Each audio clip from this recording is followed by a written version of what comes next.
Boa noite, irmãos e irmãs na fé. Sejam bem-vindos a mais um Graças Podcast, podcast da Nossa Senhora das Graças. Estou aqui, o Vitor Aquino. Mais uma noite fria, galera. Lá fora tá frio pra caramba. Mas nós estamos aqui, aquecido pelo Espírito Santo. Mais uma noite na nossa gravação.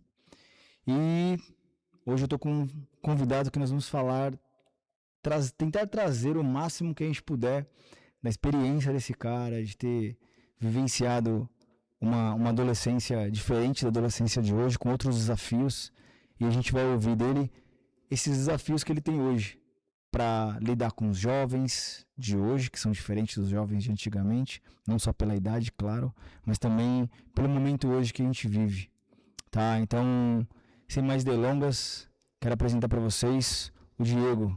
Fala, Diegão, boa noite. Boa noite, muito prazer, muita alegria ter recebido esse convite e que a gente possa aí, iluminados pelo Espírito Santo, ter uma boa partilha, que a gente possa trazer aí um pouco da nossa vivência, dessa caminhada cristã aí.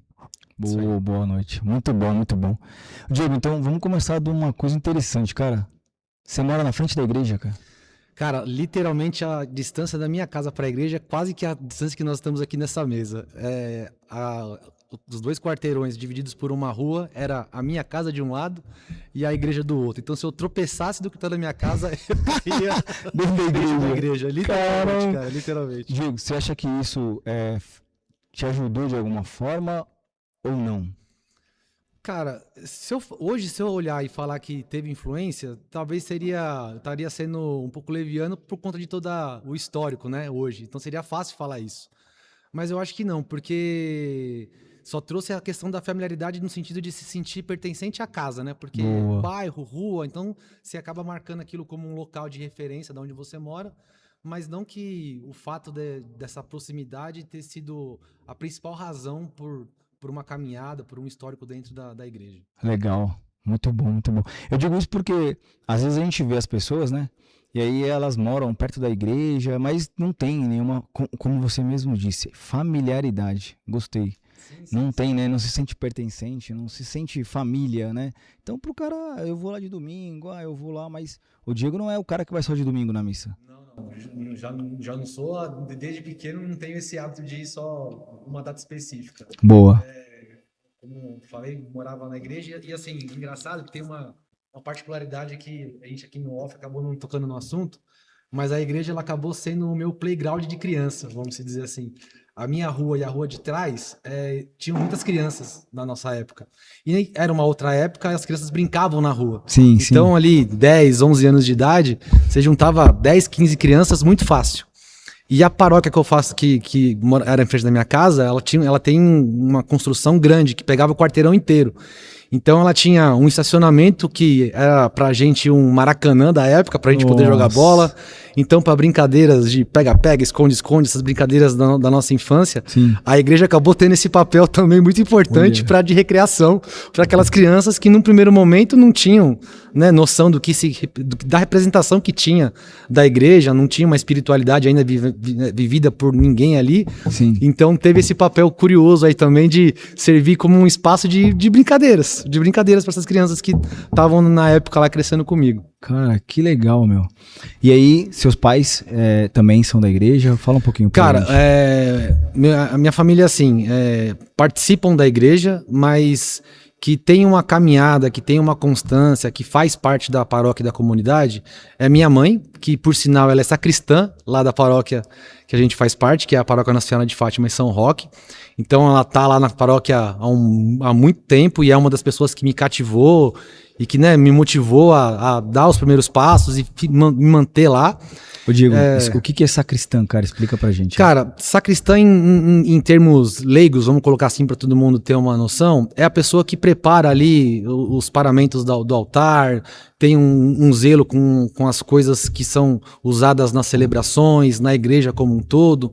Então ela é uma espécie de zelador da igreja, vamos dizer assim, para que todo mundo que tá nos assistindo aqui tenha uma familiaridade e entenda. A sacristã ela acaba exercendo um papel de zeladoria lá na igreja. Então ela organiza essas coisas e minha mãe já tá lá há uns 20 anos já. Eu acho que ela já tá nesse papel de sacristã lá, mas ela já foi catequista, já participou de coral, pastoral da criança. Ela sempre fez uma série de trabalhos trabalhos lá na paróquia. E aí hoje, especialmente, ela está como sacristã. E aí meu pai, ele não é uma pessoa religiosa, nunca teve o hábito de ir à igreja.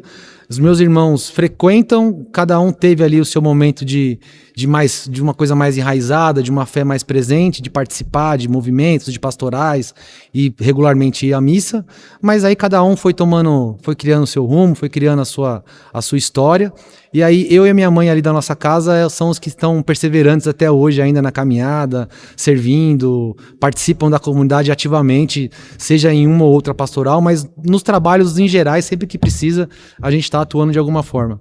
Pô, isso legal, tem sido muito, muito, muito gratificante, assim. Então quer dizer que morar na frente da igreja não é uma receita de bolo que todo mundo vai pra igreja, né? Ah, Você não, viu que não é. É legal você ter falado isso, porque às vezes a galera, se eu morasse na frente da igreja eu iria. Não, você tem irmãos então que... Definitivamente não é parâmetro, e o fato de ter uma pessoa da casa, por exemplo, no caso da minha mãe, né?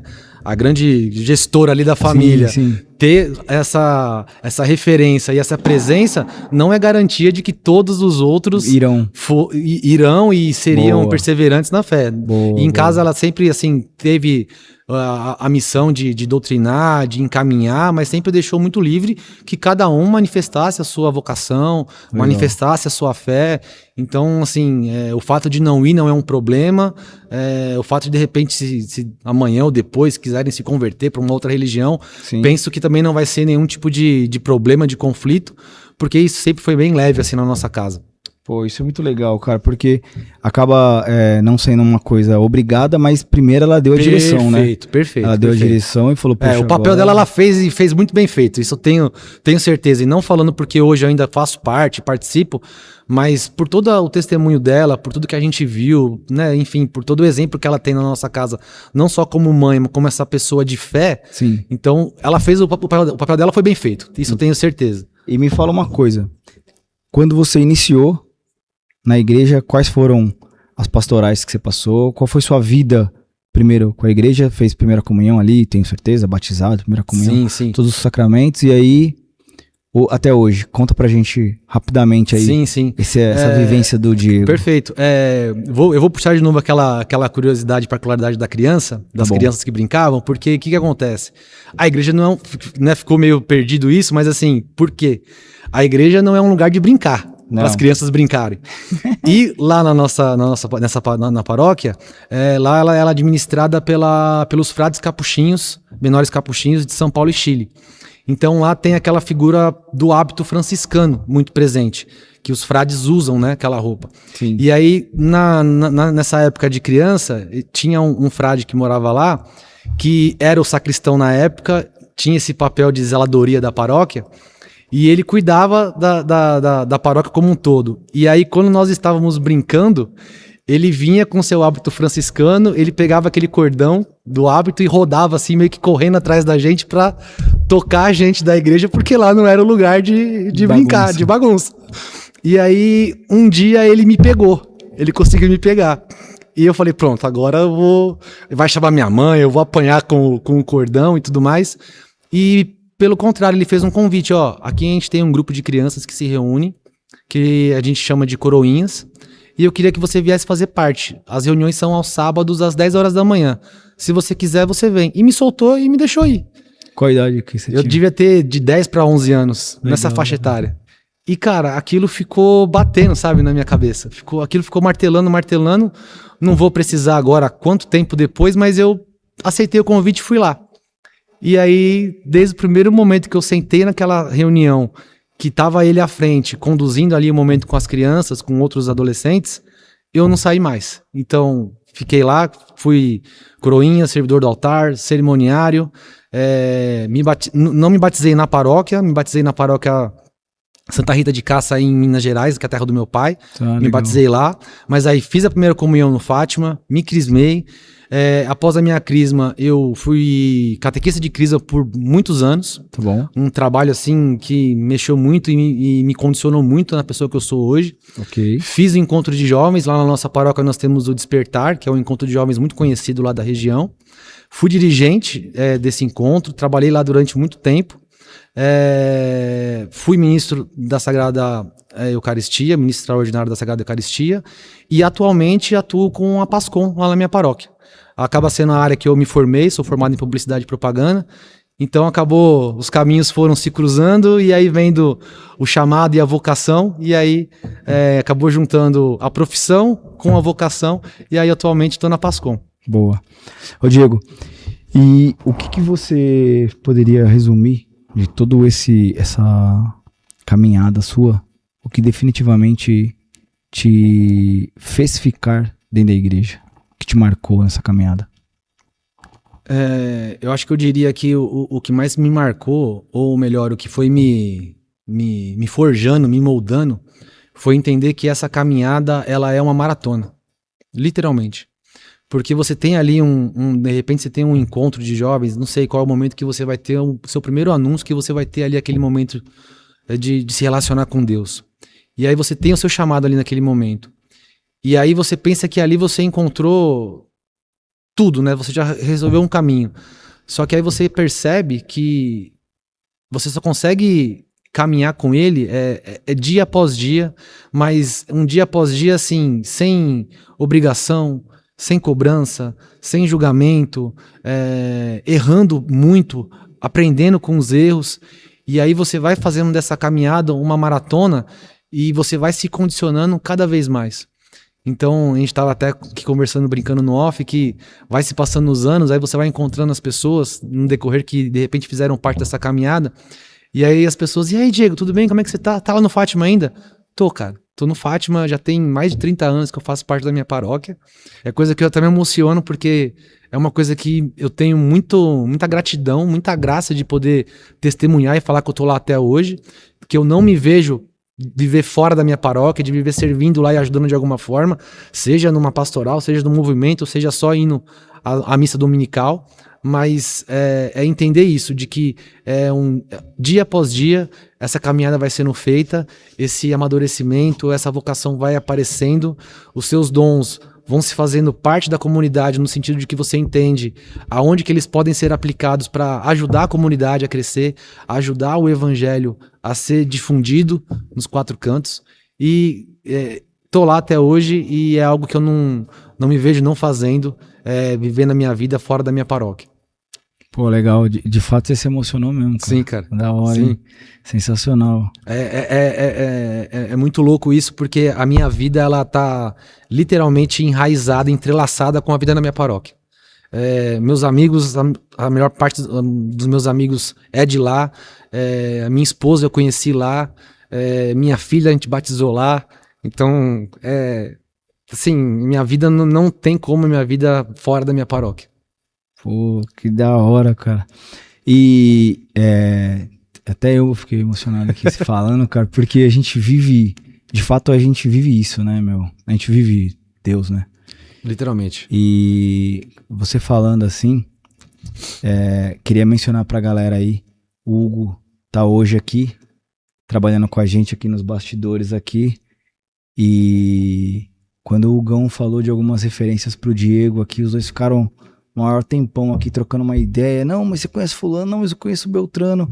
E o Diego já é a terceira pessoa, o terceiro podcast, né, que nós fazemos, que vem lá dessa paróquia de São Mateus. Então, galera, Sapopemba. Sapopemba. Obrigado, Giovana. Não é de São Mateus, é de Sapopemba. Que o nome da paróquia é Nossa Senhora de Fátima e São Roque. Fátima e São Roque. Isso mesmo. Então, galera, ó, pessoal de São Mateus não, galera da Sapopemba. Essa igreja tem alguma coisa diferente, hein? É bom vocês irem lá. Quem puder dar uma passada aqui. O vinho do padre é diferente. O vinho do padre lá é bom, cara. É bom vocês irem lá porque o negócio é bom. Diego, aí você trabalhou esse tempo com os jovens, né? Sim. O que você sentiu na sua experiência de ser jovem, vivenciando isso? PHN, que você falou que você participou. Sim. Todos esses movimentos católicos que a gente tem muito forte. Hoje, as pessoas vendo aí, na sua vivência, como foi? Cara, foram experiências assim transformadoras, porque eu tive o privilégio assim de caminhar com pessoas incríveis assim ao lado. Como eu disse, boa parte das minhas amizades hoje vieram da igreja, e acho que o que vale de registro é quanto essas manifestações de fé, quando você compartilha ela com um grupo de pessoas, com uma comunidade, seja num grupo fechado de amigos, ou seja numa coisa maior, numa solenidade ou algo assim, como esses momentos vão te moldando, vão te forjando e vão te mostrando que caminhar com Cristo pode ser uma coisa leve. Apesar de ter toda a narrativa do Calvário, da cruz, do peso, da dor e do sofrimento, quando você olha para a cruz e você vê aquela cruz vazia, você entende o milagre da ressurreição e o mistério que tem por trás disso, e aí você pega cada um com a sua experiência desses momentos, aí aquilo você vê naquele momento quanto aquilo foi importante, te transformou de um jeito. E aí você vai caminhando, a sua vida vai se moldando, você vai tendo relacionamento, seja na escola, no trabalho, namoros, enfim. E aí, por um determinado momento, você passa por uma outra experiência, aquilo te molda de um outro jeito, porque você vai amadurecendo a sua fé, você vai crescendo, você vai se amadurecendo como ser humano também. Então, seria difícil mencionar momentos específicos, mas eu poderia citar várias lembranças boas que eu tive dentro de PHN, dentro de Despertar, dentro de Crisma, ou simplesmente em celebrações na minha paróquia, onde você apenas olhando e falando, né, como um membro da PASCOM, tendo aquele olhar por trás da câmera, você vê as manifestações de fé das pessoas. Cara, aquilo te transforma de um jeito que, assim, é só na base da emoção mesmo para você tentar externar, porque você entende. Sim. Por mais que exista todo o mistério por trás da divindade de Deus, naquele pequeno frame de segundo você entende o quanto esse amor de Deus ele é verdadeiro e é recíproco quando você se entrega nesses momentos. Então eu diria isso. Poderiam citar vários momentos, mas essas manifestações comunitárias, em grupos, sempre são muito transformadoras e são importantes para cada momento da sua vida. Independente se você estava num momento bom ou num momento ruim, porque às vezes a gente acaba caindo num erro de pegar só aquele momento de dificuldade que você está na sua vida, e aí Deus se manifesta de uma forma e você acha que é aquilo que é o grande transformador. Só que na hora que você está naquele momento bom também, por que Deus não pode se fazer presente naquele momento? Sim. E aí, quando você passa a professar essa fé de forma mais contínua, você começa a enxergar Deus nesses momentos também. Isso é bom demais. Não só olhando Deus como se fosse um remédio. Sim. Que você vai na farmácia, me dá uma dose de Deus aí que eu tô precisando agora. Aí você vai, toma uma dose de Deus e fica bom. Não, pelo contrário. Naqueles momentos também de graça, de plenitude, de paz, Deus se manifesta também naqueles momentos e você começa a enxergar isso com outros olhos. Pô, gostei desse negócio da pílula aí. Vou ali na farmácia pegar uma dose de Deus ali. E a gente faz muito isso, né, cara? Exatamente, cara. Exatamente. E o nosso Deus, ele é tão... eu costumo dizer, é o único Deus vivo, né? Cristo. Que ele sabe que a gente vai fazer isso, ele sabe que a gente vai errar e ele vai estar lá. Só que a gente também tem que aceitar depois a tempestade, porque senão fica reclamando, né? Sim. Se só tomar pílula, fruto das consequências que a gente toma. Você vai mais pra academia do que você vai pra igreja, aí não dá, né, cara? Aí exatamente. Vai ter um músculo, mas não vai ter a fé, né, cara? Exatamente. Ou um ou outro. Diego, quando a gente olha assim, pela sua experiência, pela sua ótica, a juventude, quando você vivenciava e como hoje você vê, como você lidera, como você lida com os jovens, você acha que mudou muita coisa? Cara, essa pergunta ela é cruel, porque assim, se a gente pegar pra história, se a gente colocar 10, 15, 20 anos, pra história não é nada. Não é nada. 20 anos pra história. Só que se a gente pegar o que mudou na sociedade nesses últimos 20 anos, foram mudanças assim enormes, gigantescas. Então, a nossa juventude viveu uma era completamente diferente da de hoje. A informação hoje chega muito mais rápido, de todos os lados possíveis. Na nossa época, a gente tinha que ir atrás. Sim. Então, para fazer um trabalho, você ia na biblioteca fazer um estudo. Hoje, você quer fazer um trabalho, você pega o celular, em 2 minutos o trabalho está pronto. Então, assim, as dificuldades, elas ainda existem. Acho que alguns problemas, de repente, de desenvolvimento social, de políticas públicas, acho que isso ainda, de repente, caminha na mesma forma. Mas a tecnologia, eu que sou um profissional da área, costumo dizer, ela é muito boa, mas ela tem um poder de destruição muito grande também. Sim. Eu fico até preocupado você falando assim, Diego. Me veio na cabeça agora, que legal. Antigamente a gente ia na biblioteca, hoje em 2 minutos o trabalho tá na sua mão. Eu era aquele jovem que não ia pra biblioteca, pegava o trabalho do amigo, copiava, hoje eu ia ser o cara do GPT, cara. É verdade. Eu ia ser o cara que ia lá no GPT da vida lá, ia colocar, eu faço o meu trabalho e... Tem que falar a verdade, não posso ser hipócrita. Sim, verdade. Cara. De forma nenhuma. A Giovana fez uma cara feia ali, nossa. Mas você vê como as coisas mudam, né? Sim. A gente passa por uma sociedade que de fato ia atrás das coisas, e eu lembro muito bem que a gente reclamava pela internet de escada. Nossa, cara, porque não tinha acesso. Exatamente. Não, se eu tivesse mais, e só eu ia podia usar fazer. depois de tal horário para não ter um gasto, um Sacanagem. custo muito alto. E seu pai via que você tava usando porque ele pegava o telefone e tava lá. Exatamente, tava tudo a ligação, ocupado. né? Sai da Sacanagem. internet, eu quero usar o telefone. Galera nem sabe o que é isso. Sabe o que a gente tá falando, né? Olha, antigamente, se você usasse a internet sem consultar seu pai, eu vou esperar, ó, você lembra? O Gui tá falando aqui, galera, passou pela mesma coisa. A Giovana tá assim, ó, que é isso? O que eles estão falando? Eu, na minha casa, tem 3 roteador, cara. A internet, ela é 500 GB. Um olhar de julgamento de velho ali da Giovana agora, né? Somos mesmo, viu, Giovana? Somos mesmo. E aí, hoje a gente tá aqui olhando pra Pascom, olhando pra tecnologia, olhando pra tudo isso. E aí, me vem uma coisa na cabeça. Será que a gente tá preparado, Diego? Nós, como pessoas que temos algumas responsabilidades com um grupo de pessoas, ou às vezes dentro de uma empresa, sendo um gestor. Eu tenho gostado muito das homilias do Papa Leão, porque ele está atribuindo responsabilidade para qualquer pessoa que tem uma pessoa abaixo dela que ela é formadora de opinião.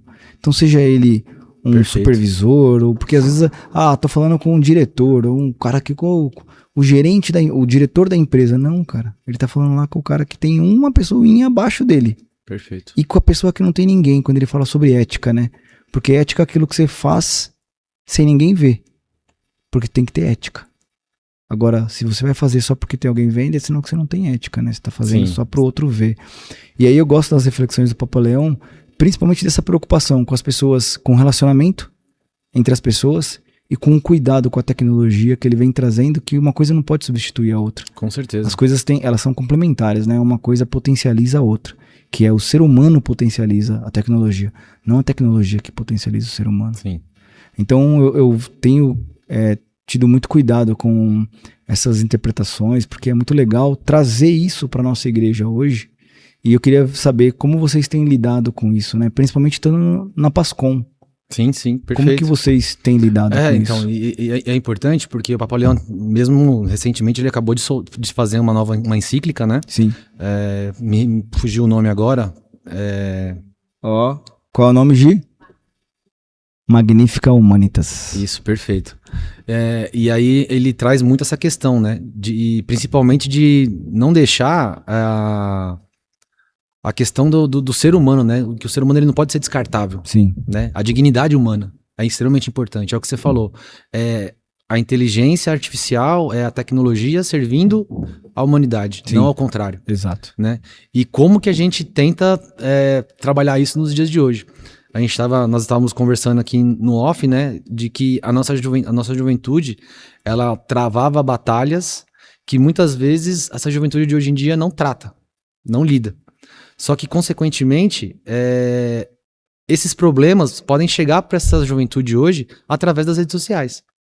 E aí, como que a gente vai trabalhar isso? Então, eu costumo ter muito cuidado com essa questão das redes sociais, porque eu acho que aquela citação, tudo lhe é permitido, mas nem tudo lhe convém, do Apocalipse, eu acho que é pertinente para a internet, para as redes sociais, para os meios da comunicação.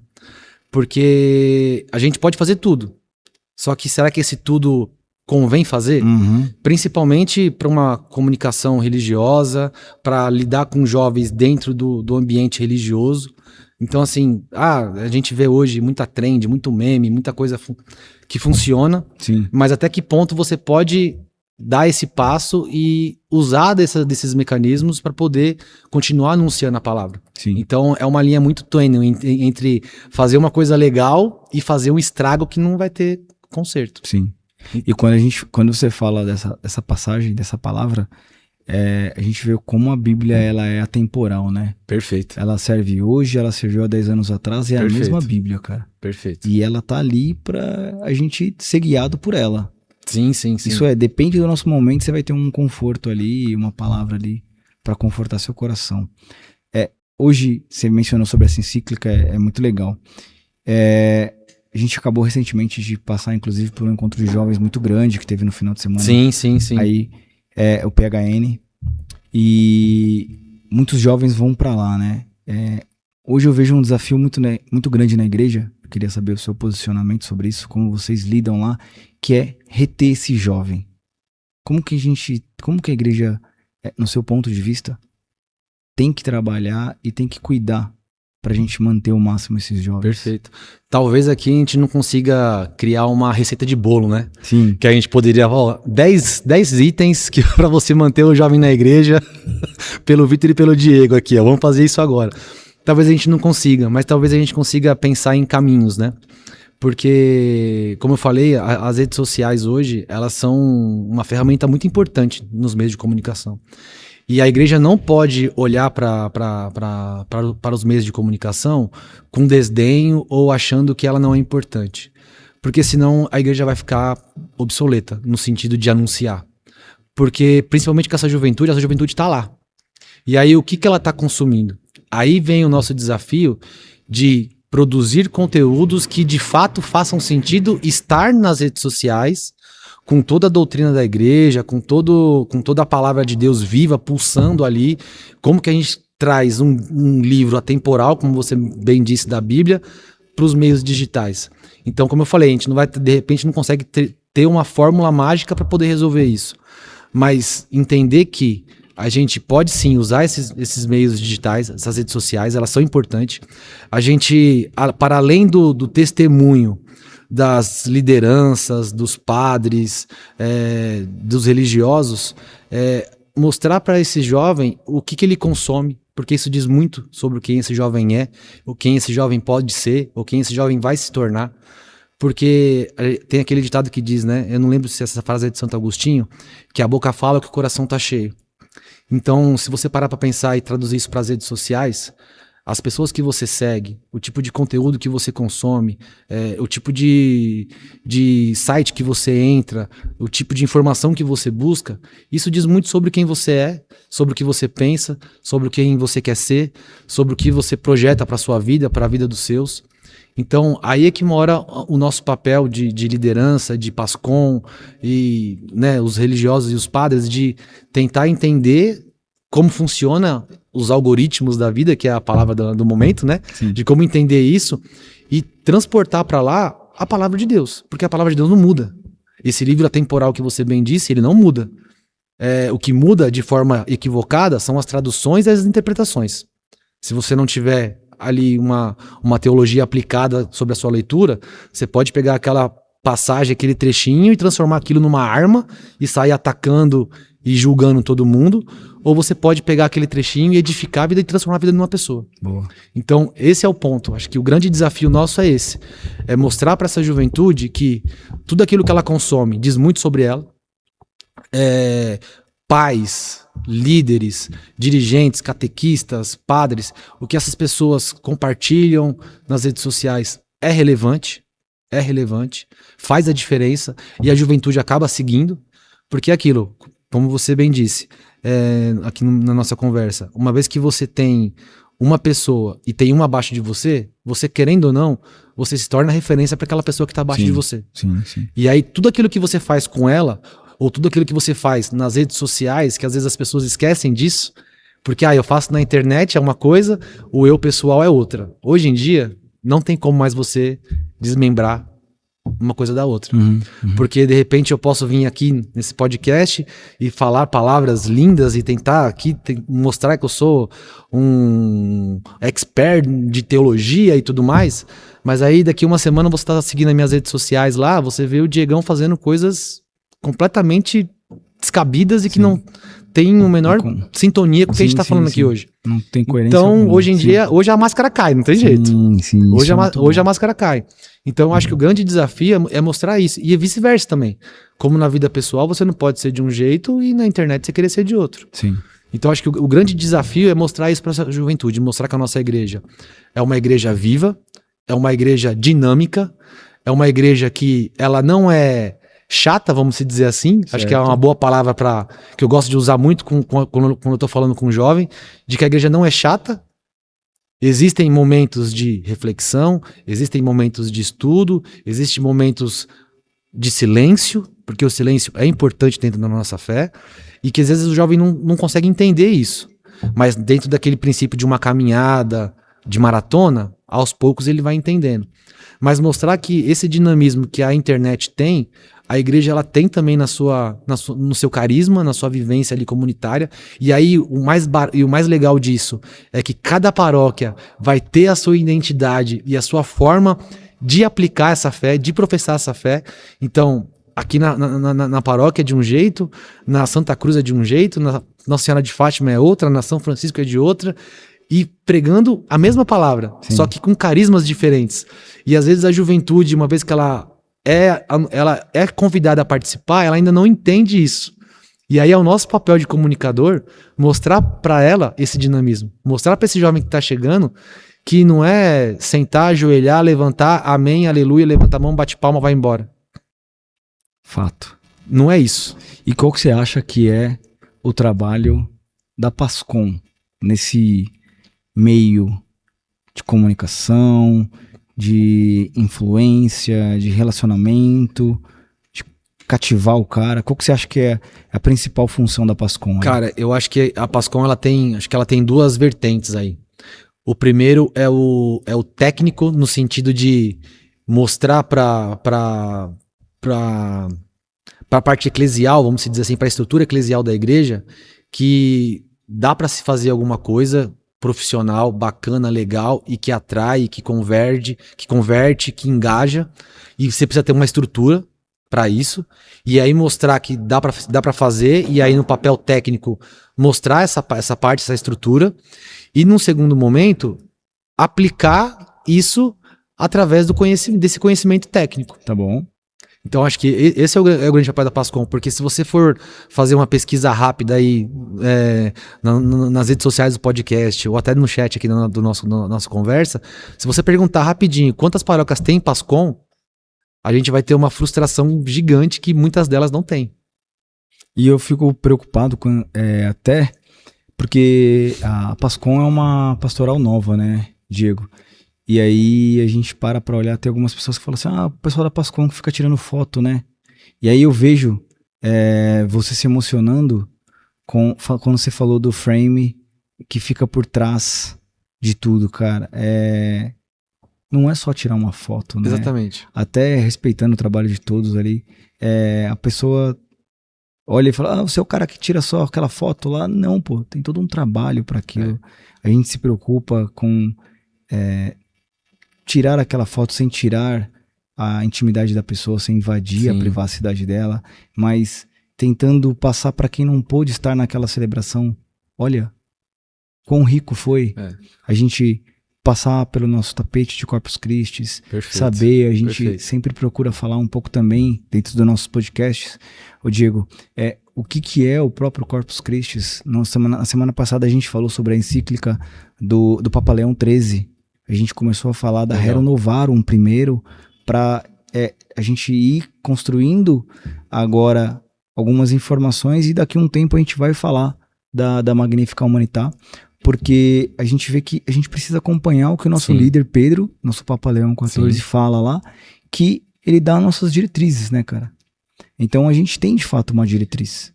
A gente só precisa entender. E ele parece estar bem atento em toda essa questão de comunicação, né? Não, ele é uma pessoa, eu vejo a gente tem, graças a Deus, eu vou te falar, nós somos muito agraciados por Deus. Nossos papas, todos eles tinham uma sabedoria muito absurda. Sim. De como se relacionar. E isso é até você falou de exemplo, de influência, olha que legal. É até uma influência, às vezes você quer ser uma pessoa influente no seu negócio, ou quer ser uma pessoa que é referência. Pô, você é católico? Olha o cara ali, ó. Ele é diplomático quando tem que ser, ele fala quando tem que falar. E é o que você falou. A gente sabe que a boca não pode falar do que o coração tá cheio. Então você vai lá, limpa seu coração e fala coisa boa. Porque se for falar pra machucar alguém, não faz muito sentido, né? E assim, e a gente não tá aqui pra julgar e apontar o dedo pra nenhuma outra religião ou qualquer outro órgão, mas a Igreja Católica é a única que faz tudo isso olhando pra dignidade humana. E às vezes as pessoas esquecem disso. A igreja sempre estava pensando na dignidade humana. Porque nós somos a imagem e semelhança de Deus. A gente não pode esquecer disso. Sim. Então, cada papa tem o seu jeito, tem a sua maneira, tem o seu saber ali, que acaba tendendo o seu papado, né, o seu pontifício, mas a igreja ela sempre está preocupada com o zelo humano, com a vida humana. Sim, sim. A última encíclica fala muito disso, né? O Papa foi muito cuidadoso em dizer do cuidado humano que tem que ter por trás das coisas, e fez até referência para Rerum Novarum, falando da mesma forma que nós tivemos a Revolução Industrial e as máquinas não poderiam substituir as pessoas. Hoje a gente não pode deixar a tecnologia substituir o ser humano. Porque é tudo que a gente está falando. Eu até gravei um vídeo recentemente e publiquei nas redes sociais falando um pouco disso, que por trás de todo componente, de todo leigo, de todo padre, sim, tem um ser humano. Sim. A gente não pode esquecer disso. E as pessoas, elas são falhas, elas cometem erros, elas têm as suas dificuldades, as suas tribulações. Então a gente não pode permitir que a nossa fé, o nosso trabalho pastoral, o nosso trabalho missionário, a vida na nossa paróquia, seja uma organização empresarial, sabe? De ter que cumprir funções, cumprir metas, bater números. A gente não pode esquecer que cada pessoa que está ali está dando o seu melhor. Sim. E são seres humanos. Então a gente tem que sempre ficar atento com o que o seu membro de pastoral está passando, se ele está com algum problema, como você comentou, do Hugo tá com uma certa enfermidade, se recuperou, graças a Deus, que bom. E muitas vezes as pessoas não ficam sabendo disso, e só fica, mas pô, o Hugo não tá vindo mais na missa, cara, por quê? Né? Sumiu, o que tá acontecendo? E de repente acaba até caindo no erro de comentar, tecer algum comentário mais cruel, mais, né, julgar e tal. E é que eu falo, cara, são seres humanos, todos, inclusive os padres, que muitas vezes são cobrados e atacados e xingados e ofendidos porque de repente não fez isso, não cedeu aquilo, ou porque não aceitou o pedido do determinado coordenador. Mas espera, calma, respira. Do mesmo jeito que você tem as suas batalhas, ele também tem as dele. Então a gente não pode esquecer disso. E aí acho que o grande desafio disso tudo é entender isso. E a PASCOM tem um papel importante de educar também, né, as demais pastorais, e entenderem. Eu costumo dizer na minha paróquia, lá com a nossa equipe de PASCOM, de que a PASCOM é a pastoral que serve todos. Sim. Literalmente todos.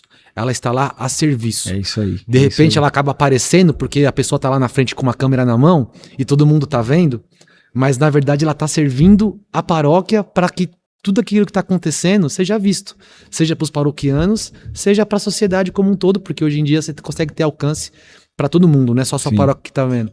Então, a PASCOM, ela tem esse desafio, você estava comentando, né, qual seria o papel, além aquela questão técnica, de educar a paróquia de que ela está ali para servir. Sim. E que ela está à disposição, porque o que acontece? Imagina o seguinte, você é da pastoral do Crisma, você é catequista de Crisma, só que lá na sua pastoral, com o seu grupo de catequistas, ninguém tem o dom para poder fazer um panfleto de divulgação que as matrículas do Crisma estão abertas. Você procura a PASCOM e você consegue fazer uma campanha ali, tentar angariar o maior número de inscrições possíveis para que aquela pastoral possa fazer o melhor trabalho dela, com o maior número de pessoas que ela conseguir trazer. Então, assim, a PASCOM está aparecendo? Não, a PASCOM está servindo para que o Crisma apareça. Sim. E aí o grande desafio é a gente fazer isso entender, porque as pessoas às vezes não entendem, só acham que a pessoa que está tirando foto é o Vitor que está querendo aparecer lá, porque ele está lá na frente do lado do padre tirando foto. Que é difícil, cara, é difícil, viu? Porque isso acontece, e acontece muito. Acontece muito. É um grande desafio. Às vezes a gente tem que até engolir um pouquinho, tentar deixar passar ali aquele momento, não, deixa que depois a gente tenta explicar o que a gente faz, porque as pessoas não entendem, como você falou, é um trabalho que está tendo mais notoriedade agora, Sim. né? Com o advento das redes sociais e da inteligência artificial, a Pascom acabou ganhando uma maior notoriedade, né? Querendo ou não, porque a Pascom já está aí ralando há muito tempo, né? Então as pessoas também precisam entender que a Pascom está ali para servir e ajudar na comunicação como um todo, né? Ô, Diego, a gente veio aqui numa reflexão de sua vida de criança, adolescente, casado. Quantos filhos, Diego? Tenho uma filha de 6 anos. Qual o nome dela? Lívia. Lívia. Muito bom. O nome da sua esposa? Aline. Boa. Diego, o que você acha hoje que falta na nossa igreja hoje para os jovens assumirem mais responsabilidades, cara? Cara, acho que, assim, vou ser bem curto e grosso na resposta. Acreditar no jovem. Acreditar no jovem, cara. Porque o que acontece? Eu vou falar até das experiências que eu tive lá na minha paróquia. Eu vou dar um exemplo antigo, assim, quem estiver assistindo da minha paróquia vai lembrar desse caso. Lá na nossa paróquia, a gente não tinha coordenadores jovens que pudessem assumir a liturgia da missa. Certo. E aí, o que eu tô querendo dizer com isso?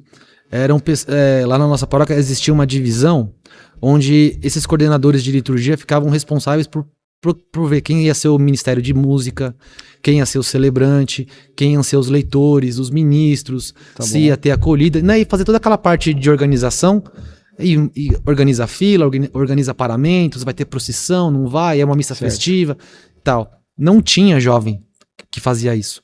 E ali na minha geração, na época, a gente começou a arrumar umas brigas, assim, de discussões mesmo, até acaloradas nos conselhos, dizendo que a gente tinha que ter uma responsabilidade ali, porque a gente tinha condição de assumir. Uhum. E o grande X da questão era a paróquia como um todo, no papel das pessoas mais velhas, olharem para a juventude, de que ela daria conta de assumir aquela responsabilidade. Isso aí eu tô falando para você, deve ter 15, 20 anos. E hoje a gente tem ministros jovens, a gente tem coordenadores que tomam conta disso, a gente tem equipes de jovens que organizam, por exemplo, recentemente Corpus Christi, foram os jovens do Despertar da paróquia que organizaram toda a questão dos tapetes. Legal. E foi um enorme sucesso, todo mundo adorou a confecção dos tapetes. Temos ministérios jovens que tocam. Então, eu acho que o grande ponto é acreditar na juventude. E assim, entender que eles podem cometer erros, eles podem falhar, mas aí vai entrar o papel da paróquia e da comunidade de mostrar, ensinar, educar, catequizar, mas acreditar. Acreditar, porque é assim que você cativa e faz com que o jovem continue. Porque, assim, é mais ou menos na sociedade como um todo. O jovem chega. Se no primeiro deslize você já dá uma pancada nele, já chamar a atenção e já brigar com ele, a chance dele não voltar é gigantesca. É gigantesca. E às vezes uma palavra maldita num determinado momento, você sela a caminhada de uma pessoa dentro da igreja. Seja jovem ou não. Seja jovem ou não. Você já tá na caminhada há muito tempo. Quantos e quantos testemunhos você já escutou de que eu parei de ir na paróquia por causa do fulano, por causa do ciclano, por causa do padre X, por causa... Isso acontece. Sim. É triste, mas não vamos ser hipócritas de não enxergar isso. Você tem toda a razão. E é o nosso papel mostrar o outro lado. Sim, exatamente. sim. Trazer luz e ver de que forma que a gente pode corrigir. Então, eu acho que a grande questão é isso. É acreditar na juventude. Sim. Porque...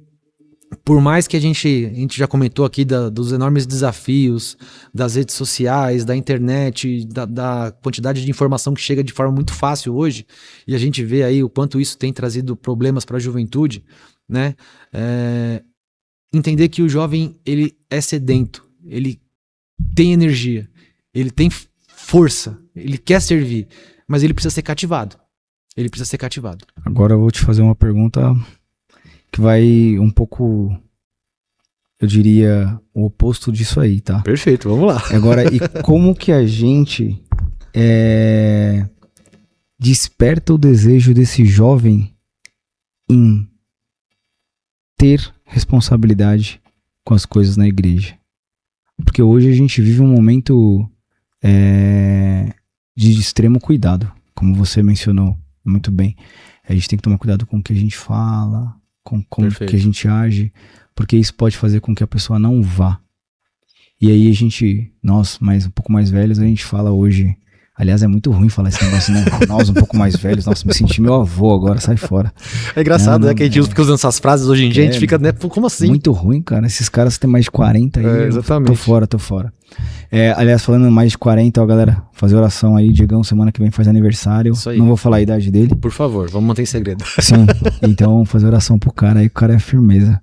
Então, Diego, hoje eu vejo, como eu tava dizendo, a gente tem um período muito... mimimi, né? Eu acho que eu posso falar isso entre a gente aqui. Sim. Muito mimimi. E eu sei que a gente tem que ser cuidadoso, mas como trazer responsabilidade também da mesma forma que a gente tem que ser cuidadoso? Por isso que eu falei que é o oposto, sabe? Eu sei que a gente tem que ter cuidado, mas como que eu vou lá e cobro o Diego? Ô, Diego, vem cá, cara. Você falou que ia no podcast lá na gravação. E você não foi, cara. Aí ficou só eu, a Giovana e o Guilherme. Que... O Guilherme nunca falta e o Vitor às vezes falta, mas o Guilherme sempre tá lá. Então, sempre vai estar, viu, Diego? Aqui vai estar sempre o Guilherme. Agora vem a Giovana, tá vindo firme com a gente. Tá pegando firme, não tá faltando. Não. E às vezes vem o Vitor, cara. O Vitor vem de vez em quando. Vem, mas o Guilherme não tá sempre aí. O Guilherme é uma fera demais. Então aí a minha preocupação é, o Diego falou que ia vir e não veio. Só que aí a preocupação é, se eu cobro o Diego vai falar, o cara tá me cobrando, não é meu trabalho, não é minha empresa, mas, poxa, como que eu gero essa preocupação do Diego ter responsabilidade com o podcast, cara? Com a gravação? Cara, assim, é uma pergunta e tanto. E eu vou tentar achar uma resposta aqui pra poder te dar. Mas num primeiro momento, eu diria o seguinte. É tentar mostrar pra esse jovem que ele faz parte de algo maior. E aí, o que eu tô querendo dizer com isso? Porque... A presença do jovem na igreja, ele acaba sendo também um pouco reflexo do jovem na sociedade hoje, né? Porque eu acho que esse problema de assumir compromisso é na sociedade como um todo. O jovem não tá assumindo compromisso de estudar, de trabalhar, de relacionamento, Sim. Né? Isso é num geral. Então eu acho que a igreja acaba não dá para desassociar essa falta de compromisso dentro da igreja também. Mas eu acho que é tentar ir mostrando para esse jovem que ele faz parte. E uma vez que ele não cumpre o papel dele, aquilo não fica... não é adequada a palavra, mas não fica bem feito. E aí o que eu tô querendo dizer que esse bem feito? Você não sente vontade de ir ao médico para ir ao médico. Você não sente vontade de estudar para ir na escola. Você vai. E aí na igreja, eu acho que o começo é assim, você precisa ir. Você tem que ir. Sim, e o jovem precisa entender isso. Talvez eu não consiga dar a resposta de ouro, de milhões aqui, como que ele tem que ir. Sim. Mas ele indo, você precisa mostrar pra ele que ele é importante ali. E mesmo que seja só a presença dele ali, aquela presença faz diferença. E aí quando ele falta, quando ele erra, quando ele comete algum deslize, ele precisa entender a responsabilidade daquilo. E não querendo castigá-lo, ou punindo, ou algo do tipo. Porque aí a gente cai por terra toda a teologia de Deus nesse sentido. Porque se a gente acreditar que o nosso Deus é um Deus que castiga, cara, a gente acho que a gente se perdeu no meio do caminho. Tá bom. Né? Eu acho que não pode ser esse caminho de... Sim. Fez o caminho certo, graça. Fiz o caminho errado, punição e tá morto, sabe? Eu acho que não vai funcionar assim. Porque Deus nos ama na gratuidade. Sim. Então, partindo desse pressuposto... Não dá pra gente... Isso não é salvo-conduto pra você fazer coisas erradas, não é isso. Sim. Mas se a gente acreditar que Deus vai nos punir porque a gente errou... Não. Aí... Eu concordo contigo. Inclusive, estava ouvindo a homilia do Frei Gilson semana passada. E ele falou uma coisa muito legal, que vai totalmente ao encontro do que você falou, né? Complemento o que você falou. Quando ele diz, o pecado não é do outro, não é culpa do outro, e também não tem como você falar assim, ó, eu deixei de pecar, o pecado é seu.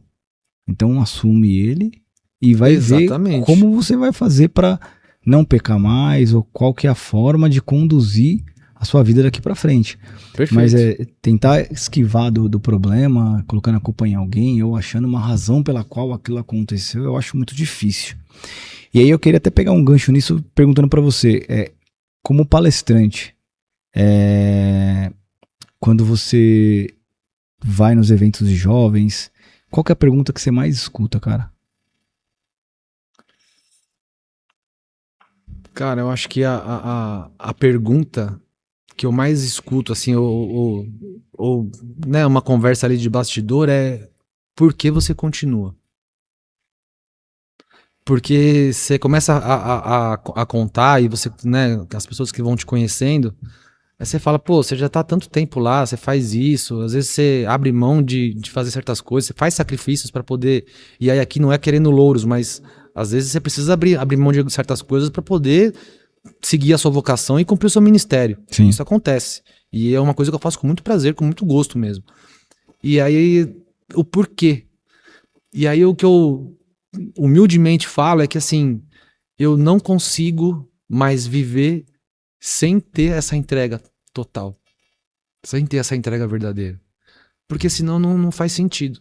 Eu costumo dizer assim, e com muito pé no chão, com muita serenidade no que eu vou falar. E sem presunção alguma. Eu acho que Deus me deu um dom para poder falar com o jovem, para anunciar Amém, a palavra de amém. Deus. E se ele me deu esse dom, eu tenho que tentar todos os dias colocar esse dom a serviço do anúncio. Sim. Às vezes seja na minha família, às vezes seja na minha casa, no meu trabalho, não só necessariamente na frente do encontro de jovens, onde eu sou convidado para pregar e ter uma troca. Aqui nesse podcast, enfim.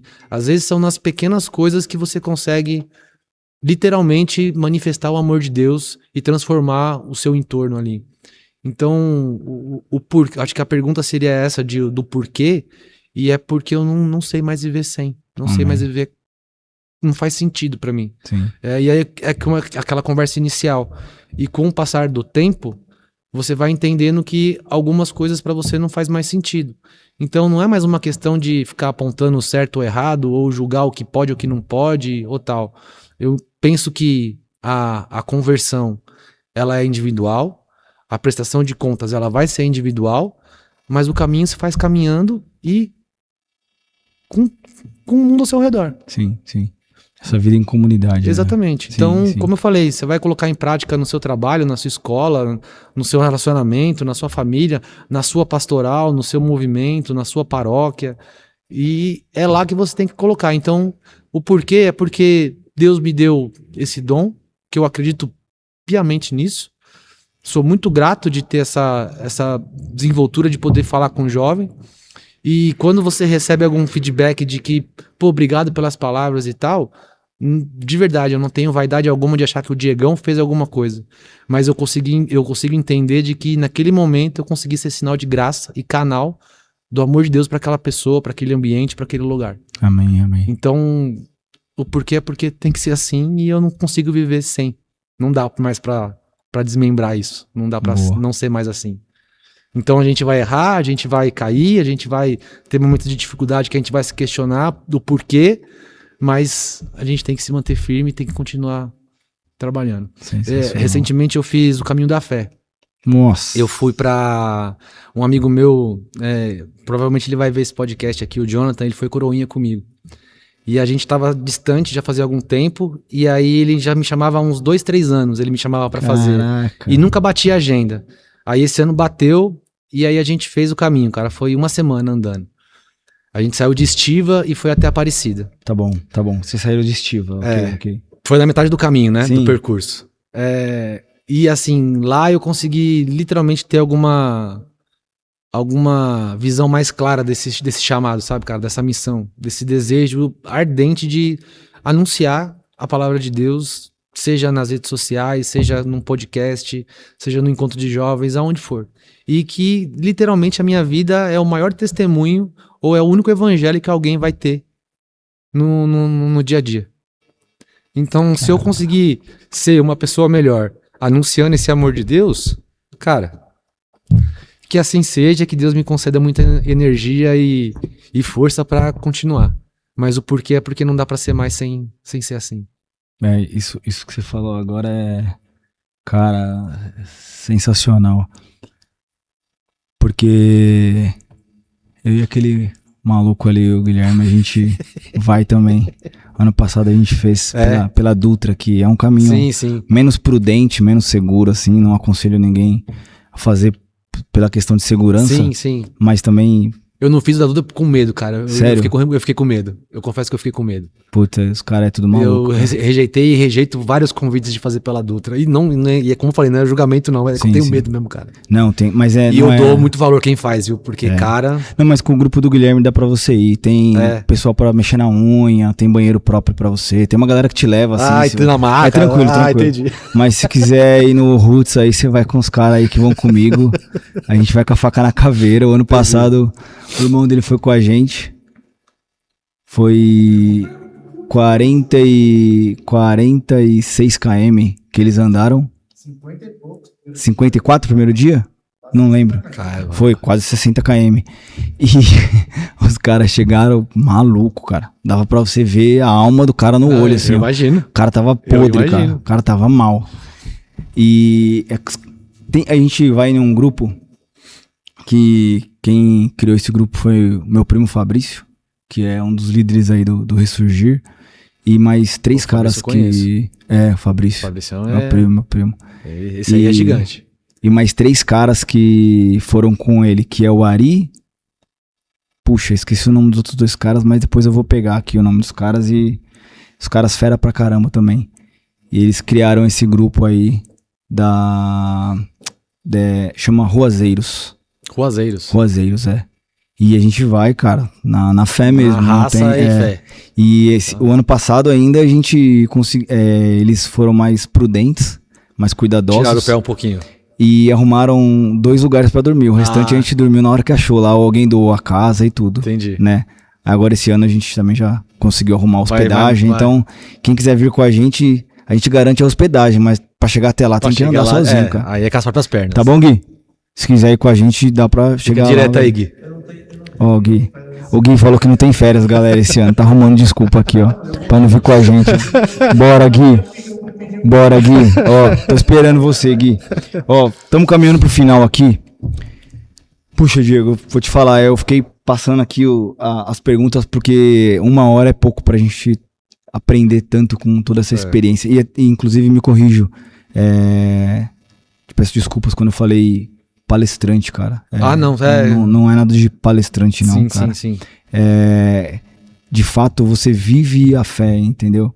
E todo esse trabalho que você dá de testemunho dentro do seu trabalho, não tem nada a ver com uma palestra, peço desculpas. Não, aí, que isso. Quando eu mencionei sobre isso.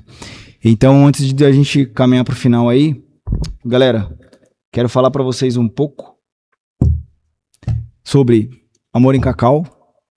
Aqui a gente também tem no Amor em Cacau esse pessoal aqui, ó, Delícia que Salva Vidas, tá? A gente tem aí o grupo da Missão Belém. Lá também nós temos pregadores, como o Diego aqui, que são pessoas do bem. Então vocês podem acionar aqui, se vocês verem, pode comprar, normal. Sempre falo pra vocês aqui, sempre faço essa divulgação. A gente não ganha nada, tá, pessoal? Pra fazer essa divulgação aqui. Ó, meu brother tá falando aqui, ó, cada 4 trufas que vem nessa caixinha aqui é uma refeição que é paga, tá? Então tem todo um trabalho missionário. Eles estão na Praça da Sé. Se alguém quiser conhecer o trabalho deles, convido, é muito bom. E aqui... O cheiro tá maravilhoso, hein? Terry Burger, você viu? Pô, irmão, tá... esse aqui é de um cara gigante aí. Terry Burger, Rubens Thomas, Rubão. Meu irmão, tô puxando o saco. Puxando o saco do cara. Aí, ó, Gabi, Rubens, valeu, obrigado aí, Terry Burger. Mais uma vez. Valeu, show. TR Burger aí, fortalecendo, hein? Aqui, fortalecendo o nosso podcast com a nossa batatinha. Aqui, eles mandam os molhos, eles mandam a batatinha chips, batatinha crinkle. Aí, cara, bora lá, vamos comer aí que... Show de bola. Se deixar, murcha, cara. Então, vamos comendo e eu vou falando com vocês aqui. Muito bom. Diegão, vamos caminhando pro final. E aí, eu queria falar mais um pouco de evangelização, mas não vai dar tempo. Tem até umas perguntas aqui, peraí. As perguntas eu não posso passar, né, Gi? As perguntas eu não posso. A Gi vai atrás das perguntas bora aí, lá, bora lá. Tem umas perguntas aqui. Então, primeira pergunta. O entusiasmo de um EJC passa Como transformar essa experiência em uma oração constante? Uau, pesada, hein? Rapaz, que pancada, hein? Olha. Eu não sei se é muita ousadia da minha pessoa dizer que passa entre aspas. Porque eu acho que é muito daquilo que a gente já falou muito, pra não ser muito redundante. Você vai ter ali aquele primeiro anúncio, e aí a forma como o grupo se porta, o grupo se conduz, como aquele jovem é nutrido, é fortalecido, talvez não passe. A gente tem inúmeros relatos, a gente sabe de muitos casos de pessoas que se afastam, que esse fogo acaba apagando. Sim. E aí, como a gente já comentou, talvez a gente não tenha uma fórmula mágica para isso. Seria fácil se a gente tivesse. Poxa. Os grupos de jovens hoje teriam 1.500 pessoas trabalhando, além de 2.000 fazendo, né? A gente sabe que isso seria, né, um utópico da nossa parte, mas seria, né? Mas assim, a gente sabe o que acontece, a pergunta é pertinente. E talvez eu não tenha essa resposta convicta. Mas é entender que o grupo, dentro da sua realidade, dentro do seu carisma, ela tem que achar as formas, os mecanismos que funcionam para a identidade dele, para que essa chama não se apague ou que ela não se enfraqueça. Boa. Acho que esse é o grande X. Boa. Tem uma outra pergunta aqui, o que mudou na sua vida depois do EJC? Cara, eu vou te falar. Eu preciso fazer um depoimento, um testemunho rápido. Eu não gostava de JC, cara. Você tá brincando? Não gostava. Porque a minha formação inicial foi do Crisma, né? Foi da pastoral do Crisma, que é um sacramento. Tá bom. Então ela tinha uma série de normas, diretrizes, regras. Então eu fui catequizado dentro desse contexto mais organizado, né? mais certinho ali, sabe? Então eu olhava pro encontro de jovens, no caso na nossa paróquia lá do Despertar, e eu via aquela coisa meio anárquica e aquilo me incomodava. Eu não... Falei, isso aqui não é pra mim. Por conta disso, de ter vindo dessa questão do Crisma, e até por conta do frade lá, do Frei Miguel, que foi o grande tutor, assim, da minha vida espiritual, vamos dizer assim, de ter sido aquela catequese mais rígida, né? Mais disciplinadora mesmo, né? De levar puxão de orelha. Eu tive esse tipo de educação com ele. Então eu acho que na hora que eu tive a noção do que era o encontro de jovens, eu fiquei receoso. E aí eu tenho que fazer aqui a justa memória ao Diego e ao Dionísio, que eram dirigentes do Despertar, lá do encontro de jovens da minha paróquia, e que nós éramos muito amigos, muito próximos, e eles começaram a me mostrar que esse lado anárquico que o EJC tinha, não era uma coisa bagunçada de terra de ninguém faz o que quer. E aí eles me convidaram para fazer um encontro lá, e aí o bichinho me picou, cara, e aí a minha vida mudou, porque eu fui aquele cara que tive aquela educação mais rígida de conteúdo, e aí na hora que eu vi que eu podia ter esse lado bagunceiro, aplicando o conhecimento que eu já estava administrando, que eu estava conhecendo, aí foi um caminho sem volta, cara. Aí virou pregador. Não, aí tô aí. Aí já era. Aí foi aí, e assim, o JC transformou a minha vida porque a minha esposa eu conheci no encontro. A gente fez um encontro juntos. Que legal. A gente trabalhou na equipe juntos, e naquele trabalho de equipe juntos que acabou nos aproximando e cultivando esse relacionamento que a gente tem hoje de 18 anos já. Que nós estamos juntos. E com um fruto maravilhoso que é a nossa filha. Amém. Então o JC me transformou, mas eu tinha que fazer esse parêntese de que eu era contrário ao JC e hoje eu sou um maluco por JC. Muito bom. Diego, vamos caminhando pro final, você vai deixar uma mensagem e antes de te passar a bola aí, vai pensando na sua mensagem aí final, que você vai deixar pra galera desse podcast aqui.